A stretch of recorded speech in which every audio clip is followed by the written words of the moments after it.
뇌가 어떻게 작동하는지에 대한 질문은 정말 오랜 시간 동안 사람들의 호기심을 자극해왔어요. 인간의 생각, 감정, 기억, 그리고 창의력까지 모든 게 뇌에서 시작되잖아요. 그런데 이렇게 복잡하고 신비로운 뇌를 이해하는 데 있어서 놀라운 접근법이 최근 주목받고 있어요. 바로 양자역학의 관점에서 뇌를 풀어보는 거죠. 특히 슈레딩거 방정식을 활용해서 뇌 작동 원리를 해석하는 연구가 큰 주목을 받고 있어요. 2025년 3월 17일 현재 이 분야는 정말 뜨거운 화두 중 하나입니다. 들으면 깜짝 놀랄 이야기들이 많으니 끝까지 함께 들어봐 주세요. 먼저 구독과 좋아요 부탁드립니다. 먼저 간단히 배경을 이야기해 볼게요. 양자역학은 아주 작은 입자인 전자, 양성자, 그리고 기본 입자들의 움직임과 특성을 설명하는 물리학 분야예요. 슈레딩거 방정식은 그 양자역학 체계의 심장과도 같은 역할을 하죠. 그런데 어떻게 이 방정식이 뇌와 관련이 될까요?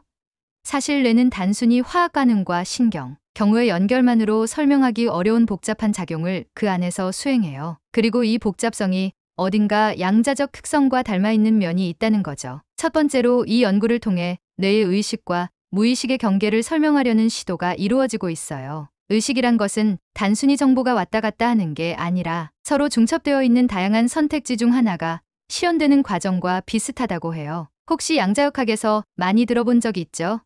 바로 상태가 중첩되어 있다가 관찰에 의해 하나로 결정되는 것, 즉 파동함수의 붕괴.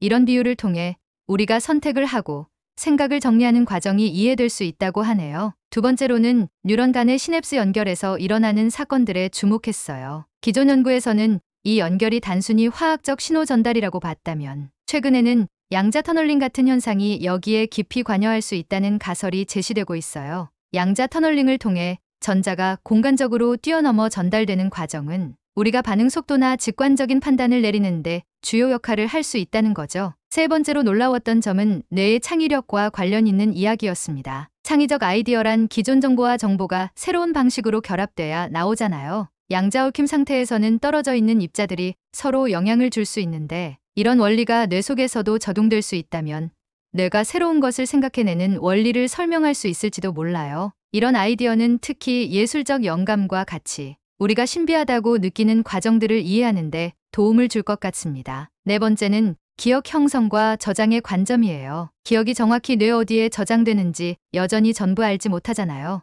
여기서 양자역학적 관점은 마치 뇌가 양자 컴퓨터처럼 기능할 수 있다는 가능성을 열어줘요. 기억을 저장하거나 호출할 때 양자 중첩과 유사한 상태 변화가 발생한다고 보는 거죠. 이렇게 되면 우리가 기억을 꺼낼 때 단순한 저장소에서 데이터를 불러오는 게 아니라 일종의 양자적 처리를 통해 기억이 재구성된다는 점을 설명할 수 있어요. 이건 기억의 정확도나 왜곡 현상까지도 이해할 수 있는 흥미로운 시각이에요. 마지막으로 다섯 번째, 감정과 직관에 대한 부분도 양자역학적 시각으로 바라볼 수 있다는 점이에요. 우린 가끔 이해하기 어려운 직관적 판단이나 깊은 감정적 경험을 하곤 하죠. 예컨대 어떤 선택이 맞다는 강한 느낌을 받거나 특정한 감정이 순간적으로 우리를 움직이게 만들 때가 있어요. 이런 감정과 직관은 단순히 뉴런의 활동이 아니라 양자적 확률 속에서 최적의 선택이 이루어질 가능성과 관련이 있다고 해요. 이는 우리가 아직 밝혀내지 못한 뇌의 신비로운 작동 원리와 직결됩니다. 결국 이 모든 새로운 접근법을 통해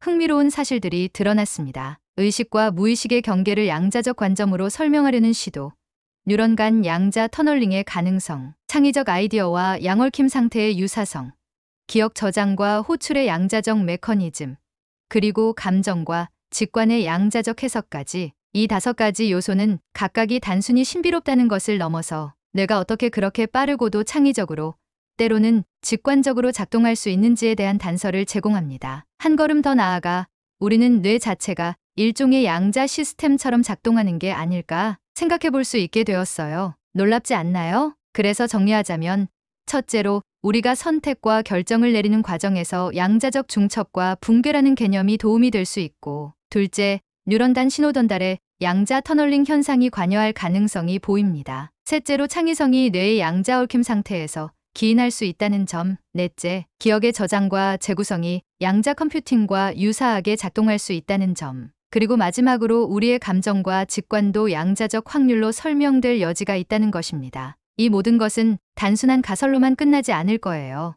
앞으로 이런 양자적인 접근법이 뇌과학과 만날 때 어떤 새로운 발견들로 이어질지 정말 기대되지 않나요? 양자역학과 뇌, 과학이라는 두 거대한 분야가 서로 연결된다면 우리는 뇌의 비밀을 지금보다 훨씬 더 깊이 이해할 수 있을지도 몰라요. 특히 이런 연구들이 발전하면 우리가 흔히 이해하지 못했던 인간의 창의력, 직관, 감정 같은 것들이 더 명확해질 뿐만 아니라 이를 기반으로 새로운 치료법이나 기술이 개발될 가능성도 생깁니다. 실제로 의식이나 기억 관련 질환 치료, 혹은 인공지능 기술의 진보 같은 곳에서도 이 연구가 응용될 가능성이 크다고 하니 정말 놀라운 시대에 살고 있다는 생각이 들어요. 앞으로 이 연구들이 어떻게 발전하게 될지, 또 어떤 놀라운 해답을 우리에게 줄지 계속 눈여겨봐야겠어요. 뇌가 이렇게나 복잡하고 재미있는 존재라니 아직 탐험할 게 너무나 많네요. 구독과 좋아요 부탁드립니다. 감사합니다.